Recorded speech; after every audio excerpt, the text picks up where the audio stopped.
But at the age of 22, Pal, then you launched your own label in 1999, and that time this was not as flamboyant as it is today, and where today almost everyone wants to be a fashion designer. But I'm sure critics said that, you were too young, too commercial. So was there a night, you thought that they might be right, or again, going back to, it clearly didn't matter what people thought of you. But what was that exact moment, you thought that I'm going to prove them wrong?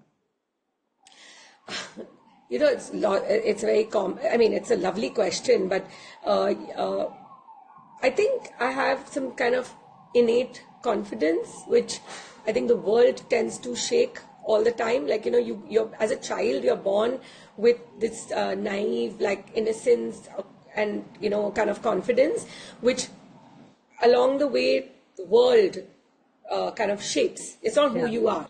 Yeah. So I was lucky to have that, like almost like you would say, foolish confidence, because like believed in myself so much that I could do it. And actually that's a great way to be. And I tell young designers that. But yeah, there were a lot of people. There was a journalist who came out and said, without knowing the financial background, without knowing what a struggle it was for my parents to do things for me, that, oh, in 2 years, Payal has opened two stores, because 1999 and 2000, I opened two stores in Mumbai, saying that, is it talent or is it just, something like a rich father, something. It Nepo was, kid. yeah, like an advocate, but that word was not big in those days. But just Yeah. like, someone being funded or something like that.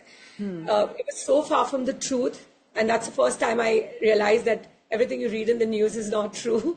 True. Because till then you actually believe anything that's printed is true, right? But now we know better, of course. And Yeah. that was my first experience with it. I was all of like 22 or 23 at that time. So I learned at a very young age not to take conversations like that to heart. Like I said, it takes time, it takes Yeah. resilience to build Experience. that